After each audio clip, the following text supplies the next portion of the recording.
લક્ષ્ય ન્યૂઝ, એક નજર, એક લક્ષ્ય. મંત્રી શ્રી રમણભાઈ સોલંકીના અધ્યક્ષસ્થાને અંબાજી ખાતે રેશન ડીલરોનું સ્નેહ મિલન યોજાયું.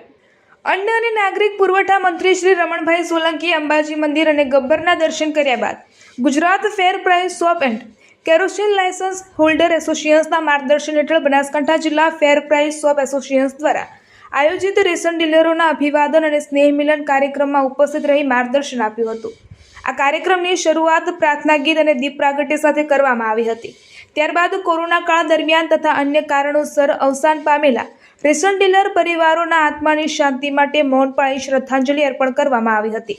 આ પ્રસંગે ઉપસ્થિત સૌએ વડાપ્રધાન શ્રી નરેન્દ્રભાઈ મોદીના લોકપ્રિય મન કી બાત કાર્યક્રમનું પ્રસારણ નિહાળ્યું હતું. ત્યારબાદ ભગવતી વાટિકાથી અંબાજીના નિજ મંદિર સુધી 52 ગજની ધજા યાત્રાનું આયોજન કરવામાં આવ્યું હતું, જેમાં ઉપસ્થિત તમામ સભ્યો જોડાયા હતા અને સમૂહમાં માતાજીના દર્શન તથા પ્રાર્થના કરી હતી.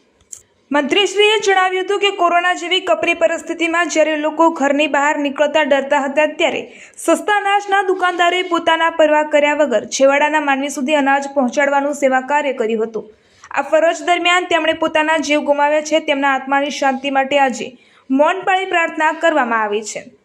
સરકાર દ્વારા દુકાનદારોના હિતમાં લેવાયેલા નિર્ણયો અંગે માહિતી આપતા મંત્રીશ્રીએ કહ્યું હતું કે સરકાર દ્વારા તેમના કમિશનમાં ₹0.35નો વધારો કરવામાં આવ્યો છે. આગામી સમયમાં દુકાનદારોના નાના મોટા તમામ વ્યાજબી પ્રશ્નોનું યોગ્ય નિરાકરણ લાવવા માટે સરકાર કટિબદ્ધ છે.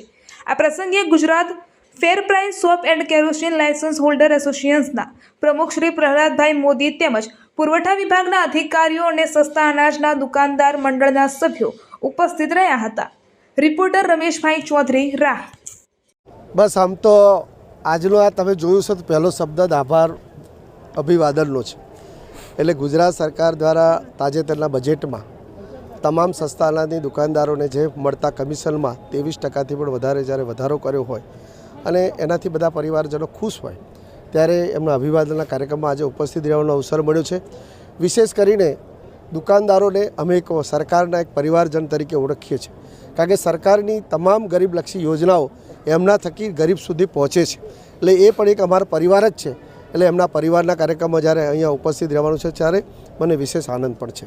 ખાસ કરીને હાલ તબક્કે જે રીતે પરિસ્થિતિનું નિર્માણ થઈ અને હાલ તબક્કે આપણી પાસે પેટ્રોલ ડીઝલનો પણ પૂરતો જથ્થો છે, ગેસનો પણ પૂરતો જથ્થો, શું અપીલ કરો?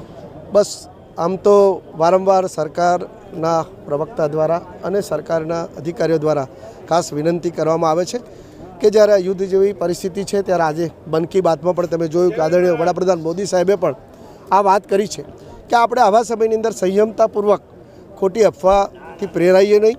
સરકાર પાસે સંપૂર્ણ જે બધા જ જથ્થો પૂરતો છે અને જે મોદી સાહેબનું જે વિઝન છે અને અન્ય દેશો સાથે જે રીતે ડિપ્લોમેસી છે એ પ્રમાણે મને ચોક્કસ ખાતરી છે કે હંમેશા જેમ કોરોના કાળમાંથી આપણે સુપેરે બહાર આવ્યા હતા, એવી રીતે આ યુદ્ધની પરિસ્થિતિમાં પણ ખૂબ સુપેરે રીતે આપણે બહાર આવી અને પણ આ સમયમાં સૌ પ્રજાજનોએ એ થોડુંક પોતાની જાતને સંભાળીને ખોટી અફવાથી ન પહેરાય એ ખાસ મારો વિશેષ અનુભવ છે.